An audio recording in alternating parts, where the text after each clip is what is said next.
Hey, what's up guys? It's Extreme Bricks, and today I'm going to be starting a new series on my channel. This will be comparison videos. So either I'll be comparing minifigs in this case, or sets. Kind of like the same set, but like different years, or different versions of it. But today I'll be comparing the CAC Rex minifigure from Minifigs4u and from Culinary Customs. So the Minifigs4u one is the one on the left, and the Culinary Customs one is the one on the right.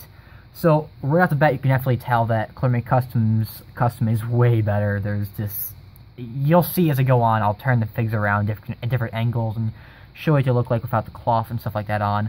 But yeah, I got the Minifigs4u one a few months ago. I think like 3 months ago. It was like $25. And if you guys aren't familiar with custom minifigures, that's actually not that much, honestly. They can go all the way up to like $35. And some people really don't care about customs like this, but I do. If you're like a really dedicated fanboy like me to like the Clone Wars and stuff like that, you just need to have figures like this because, you know, they're just great figures. So if you're not familiar with CAC Rex, he is the leader of the 501st Legion in the Clone Wars TV show, which ended very sadly. Probably my favorite show for 5 years straight. I'm sure some of your favorite shows if you're a T-Fall and you really like Star Wars, stuff like that. But anyway, let's look at these figures in more detail. So, looking at them from the front, let's look at the legs first, because that's probably the biggest problem, I think, on Minifigs4u's version.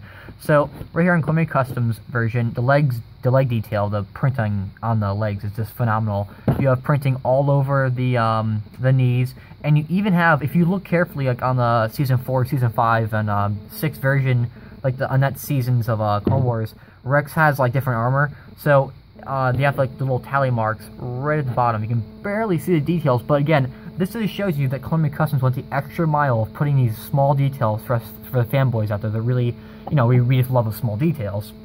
So I really appreciate that, but you can really just see all that detail right there. Just awesome. I really like that. Now, let's look at David's. And David is the owner of Minifigs4u, aka Solid Brick Studios. So David, I don't know what he was doing on this. I mean, these legs look horrible. They don't. There's barely any printing on them. I mean, the only printing is just like this little patch of printing on the kneecaps. That looks so bad. There's no printing anywhere else. Like, I don't know what he was thinking when he did that. Like, I mean, this just shows you like he didn't take any time to really make these designs. He just threw them together really sloppy. He didn't pay attention to detail or anything like that. But let's go ahead and another thing too is the waist cape. So the waist cape, let's just turn you guys around. You'll see just the biggest problem. Okay, what were you doing, David? I think you really screwed this up. So the waist cape, obviously, the cloth on the back of goes around the legs. This, I don't know what he was thinking when he made this, but it looks like a dress. This does not look like a waist cape, it's a dress, because it goes down literally to his knees, or his feet. So, the waist cape on Culinary Customs version, this one, it's perfect. It's exactly how it looks in the show. It goes up to like, you know, mid-knees, about there, that region. So, it's good length. It's accurate to the show. So I really do like that they really pay attention to the length and again, small details that really add up to show you that they really went and spent time to really make this figure as accurate as possible to the TV show. So that's definitely something to note. So I just love the cloth, it looks awesome.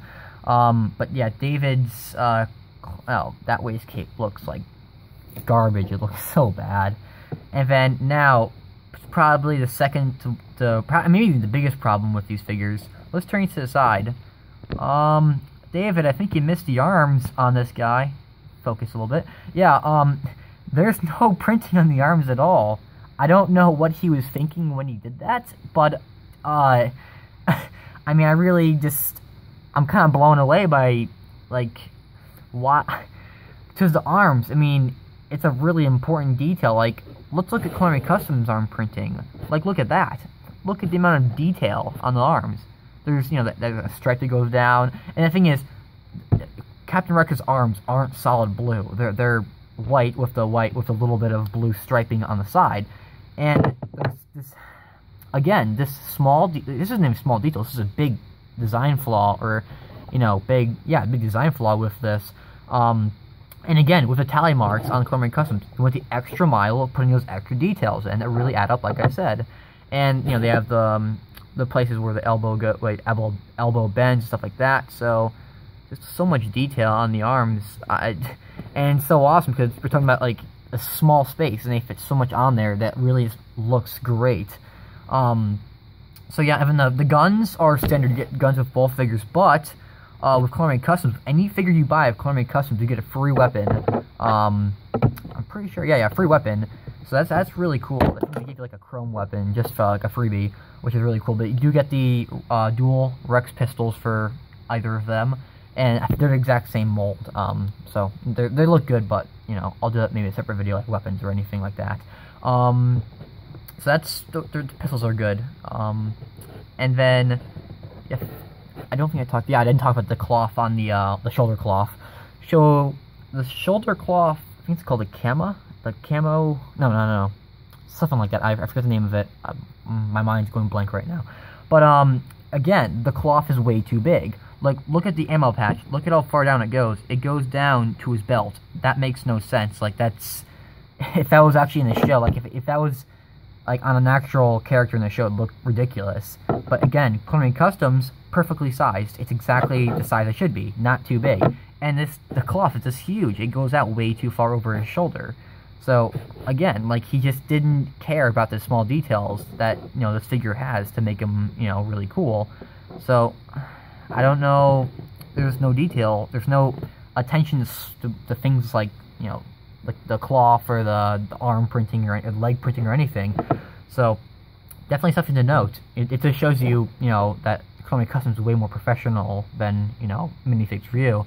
And we turn to the side. Again, I'll just give you like a 360 view for these guys. Show you one more view of all of them. And the last thing to talk about is the helmet. The helmet is... Actually, I was going to talk about this. I looked into them in detail. Very closely in detail. And these helmets are exactly the same. I swear to God, I looked very carefully. Now, I'm not sure if it's like a fluke or it's just like a coincidence. They're exactly the same. But I'll tell you right now, I talked to Tyler, and he makes his own helmets and designs. There's no way he would steal designs. He definitely made those designs himself. But, I don't know. I mean, to get a helmet that exactly close to the exact same design as Coloring Customs, I don't know. I'm not going to, like, speculate anything. I'm just saying that it's a little weird. But the helmets, they look, you know, they're fine. They're perfect very accurate. But, in the rangefinder, this black thing up here, that is able to come down and, you know, like in the show. So, that's good. But beyond that, I think, so it was 25, I think, for the Minifigs4u one, and then it was like, I think it was like 20, on the website, I think it's like 28, or maybe 30 with the cloth, but it's $5 more. I mean, you're getting a great figure. I mean, just look at the comparison between them. Just looking at this directly, you can just see, this one is just missing so many details. And again, if you just look at different angles, you see that he missed so many key things, you know, that distinguish him as Captain Rex. So, that's my comparison video. I hope you all enjoyed it, and I hope you all see what I'm talking about, is because I just feel that if you're going to spend $30 on a minifig, it better be a very high quality minifig, so you're not getting ripped off or getting cheated anyway. So, I'm going to put a link down to Coloring Customs store down below, so you can pick one of these awesome figures up right now, because they're going to look amazing in any mock. It's a lot of money, it really is, for one figure, but honestly, you're going to love it. I mean, it's just so different than a regular minifig you get in a set. It is just so detailed. So that's why I have so many of Coloring Customs figures. So yeah, if you have the means or the funds of getting one, definitely pick one up. I'm not sure if he's in stock right now, because he's a very popular figure, so he may be out of stock. But if he's not, I definitely recommend trying to pick one up. So yeah, so hope you guys enjoyed the video, and definitely there'll be more comparisons down in the future. Actually, if you guys have any ideas for comparisons between, like, Star Wars sets, don't say, like, different themes. Just say, like, just tell me, like, Star Wars sets they made multiples of, and I'll see if I have the sets and I can compare them. But yeah, and remember, I still do Q&As, so if you have any questions for me regarding anything about this channel or me, definitely ask me below, and I'll try and do a video on them when I have time. So yeah, remember to like, comment, subscribe, and I'll see you guys next time.